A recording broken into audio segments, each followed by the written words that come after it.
place at the PGH brickworks at East Maitland, which is now firing its kilns with natural gas.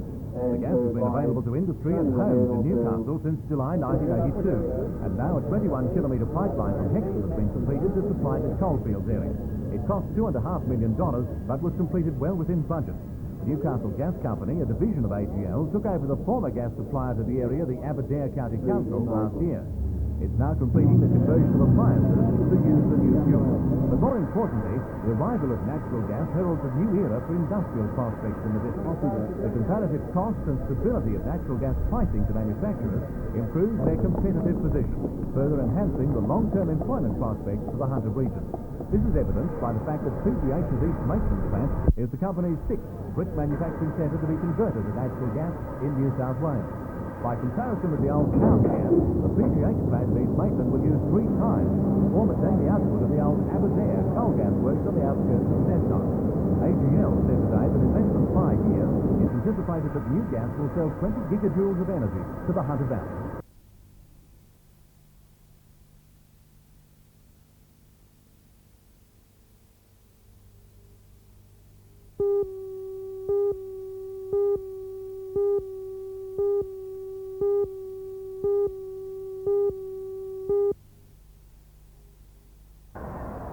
That crowds like this Herald Challenge Cup crowd would become the order of the day in 1985, with Newcastle's expected entry into the Sydney League. The New South Wales Rugby League's decision not to allow Newcastle into the metropolitan competition may, though, have confirmed crowds like this for years to come. Reaction to the league's decision was sought from league manager Graham Hard. We've got no official report, only what we've heard through the media, but there was a few surprises when we did hear it. I do point out that to some it is not a great shock, because they've certainly got problems in Sydney with the crowd falling off and so on and so forth at their various venues, and I believe that they're regrouping their resources and to get their competition again established on a strong footing down there. But we've also got to consider public opinion, which has never been discussed very much in this matter, and it shouldn't be left purely to those that are involved in the basic administration of rugby league, but what people's views are should be considered. What they want to watch. If they don't want to watch Newcastle in the Sydney competition, we shouldn't go in it. But if the vast majority of the public want this, we should consider what they want and supply that to them.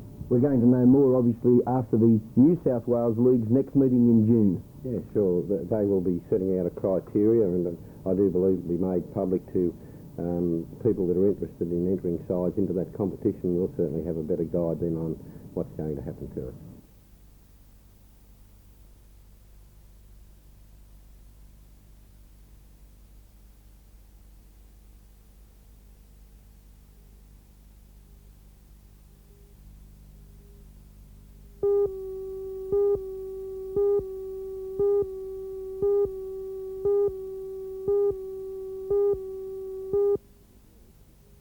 At the same token, to be realistic, we're talking about a team that's just been formed in a matter of about 4 weeks against a team that's been playing for 4 years, and that's the way it looked, and that was the result. I mean, are the players themselves confident? They're going out every match with a lot of enthusiasm. Naturally, I don't believe that the confidence is sky high. It couldn't possibly be with the current situation as it is. Okay, your coaching role terminates this week, I believe. Yeah, it will. I was initially appointed as a caretaker coach. I'll be reluctant to walk away, because naturally when you start a job, you like to see it through. But Jim, you never really threw your hat into the ring for the coaching job because of your role as a coaching director. That's correct, John. I accepted the job purely to make my contribution towards maintaining National League status in Northern New South Wales, and that to me is the most important thing, more so than the results at the present time. Jim, how long can the supporters wait? After 7 years in the National League, it's hard to ask them to be more patient, but I can only hope they understand the situation as it is, the fact that we've got to pick up the pieces and we've got to get on with it now, and these people are going to be the lifeblood of the club's existence. So I hope they show as much perseverance and enthusiasm and commitment as the players have.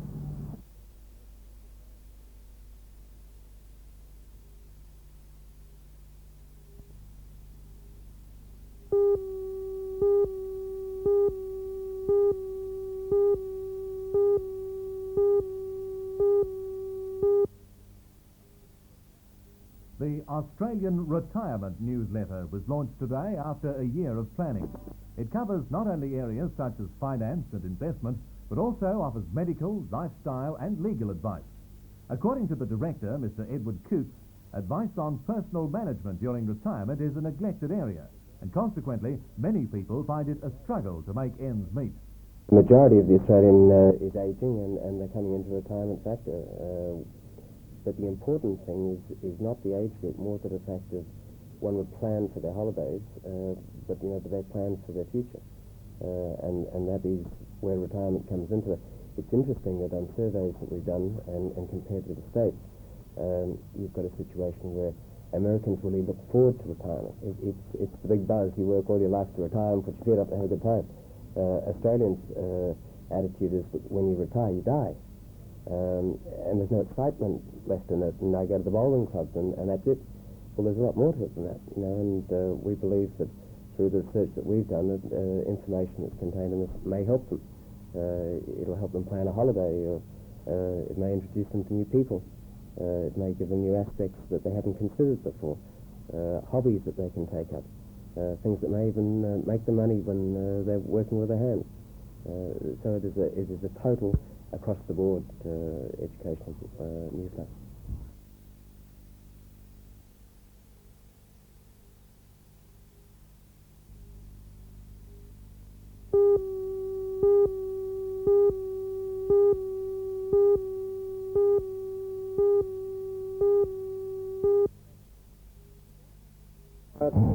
The development will take place at the end of Macquarie Street, Belmont. The first stage of construction includes 15 self-contained two-bedroom units ranging in price from $69,000 to $75,000.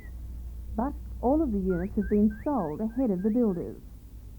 However, Frank Widden Masonic Homes, one of the largest Masonic organisations with assets of $25 million throughout New South Wales, plans to build more units in the future. The first stage of the retirement village should be completed in November.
the biggest and most ambitious ballet Eisteddfod Newcastle has seen.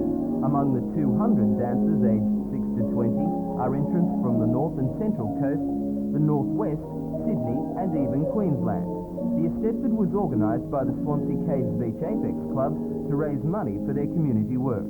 From 8 a.m. until 10 p.m. each day until Saturday, the public will be able to see almost constant jazz or classical ballet, 1,100 performances in all.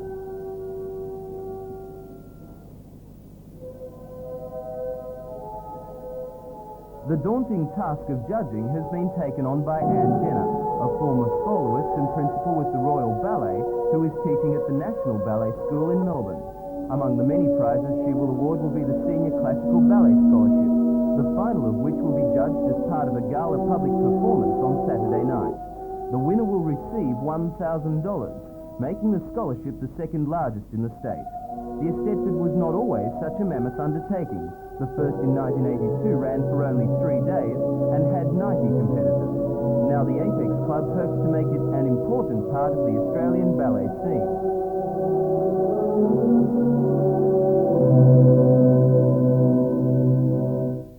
Yes, we believe this year, as it gets known, that will probably be recognised nationally. We hope to bring other things from interstate next year, mainly, of course, chasing the prestige and the scholarships we're offering.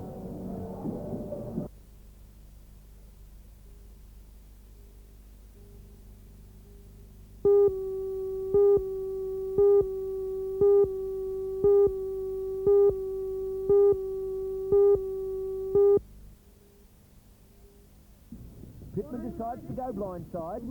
Taken down by Gary Martini. Over the top and underneath is the 5'8 Deadman. 2 rep players.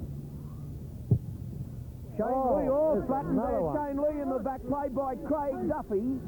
He's put Lee down, elbow job, and I'd say Duffy could go to the shower here. There's the replay now. It goes out there to Shane Lee. Shane Lee, the kick, and bang. How's your father? Shane Lee, he's gone, Duffy.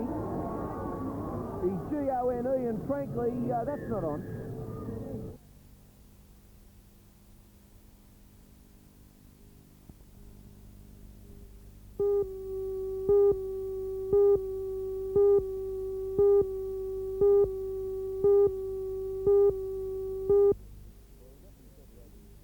Well, we've got them separated into 4 divisions. The Division 1 is for the larger centreboarders and yachts. Division 2 for the smaller centreboard type of craft, mainly training type of craft. And Division 3 are for catamarans, and Division 4 for the very popular and fastly increasing class of the sailboarding. Okay, you've got a lot of people getting on the water here now, waiting on a bit of breeze, I guess. Well, yes, they need a little bit more breeze than they've got at the moment. They're due to get away at 12 o'clock in about 15 minutes. And the first group to get away are the cats, and the forecast is the sea breeze is a bit later in the afternoon, so it might be a drift early. What are your numbers? Our numbers at the moment are 290, and we don't finish taking entries until 11 o'clock tomorrow.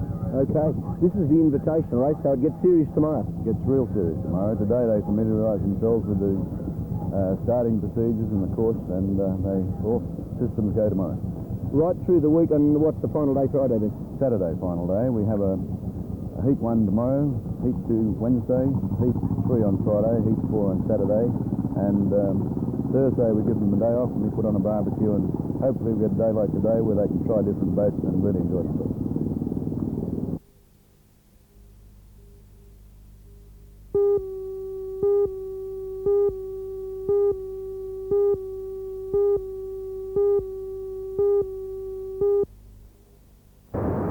Detectives were told that a man had given a note demanding money to a female tenor and had indicated to her that he was armed. She's reported to have handed over a large sum of money, and the person immediately left the bank, pursued by one of its employees. A man was seen going up a laneway near Niles Street a short time later, and police were directed to the scene. Soon afterwards, detectives arrested a man in a dwelling nearby, and he was escorted to the Mayfield Detective's office for detailed questioning. Police say they do not believe a weapon of any kind was involved and decline to reveal the exact amount of money alleged to have been stolen.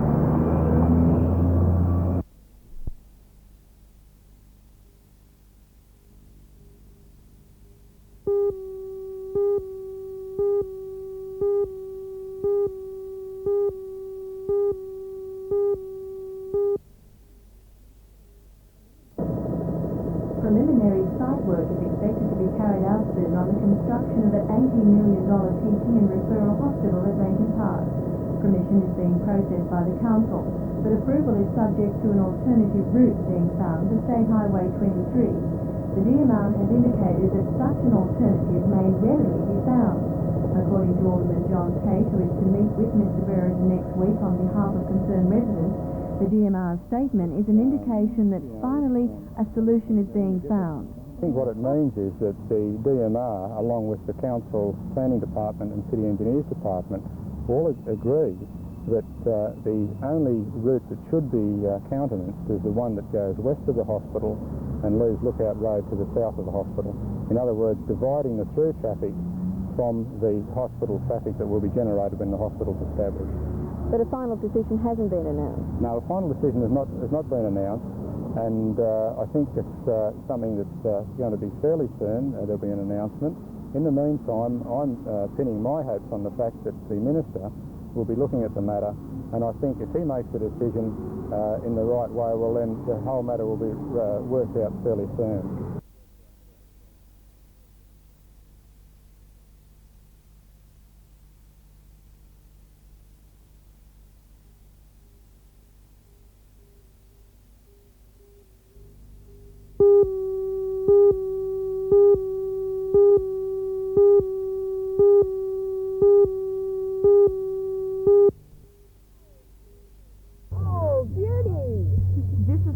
Quality, and it's a week-long camp for children suffering from cancer.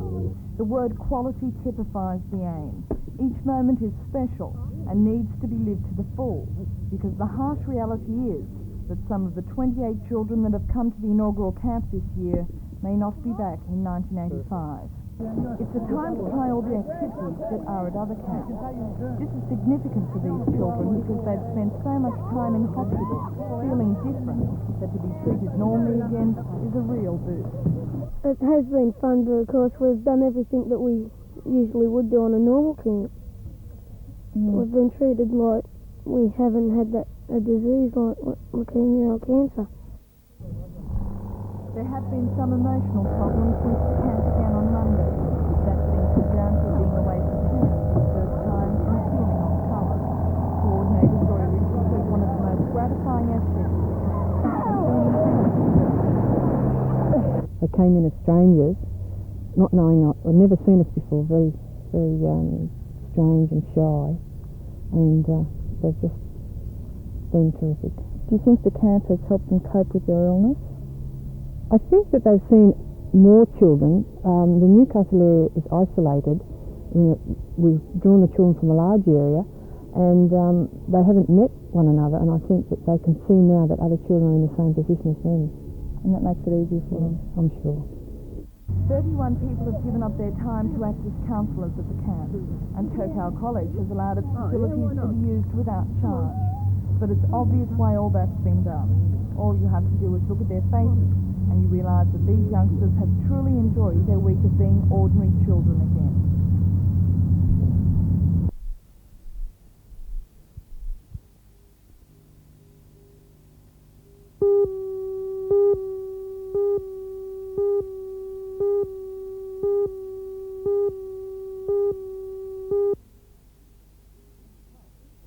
Mr Carlton says even people who could afford to insure themselves before Medicare came along are opting now to use public hospital facilities, meaning those facilities will be stretched. There's already queuing at public hospitals because private hospital beds are unused. In Newcastle at the moment, 20% of the private hospital beds are empty, and queues are lengthening at the Royal Newcastle Hospital. Now, those aspects of Medicare we just simply can't live with.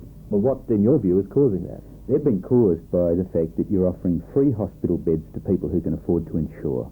People who could insure to go to private hospitals front up at the Royal Newcastle Hospital wanting a free bed, and of course they're pushing out pensioners and people at the low income levels, and that's really unsatisfactory. The Liberal Party has said that it would disband Medicare if it got into government, but the longer it stays around, the harder that would be, wouldn't it? There are certain aspects of it that are just unacceptable, and these kinds of aspects, which are very much like the British National Health, where you ration the poor, in effect, you simply can't keep those on. You must have people insuring. Those who can afford to insure must insure for hospital beds.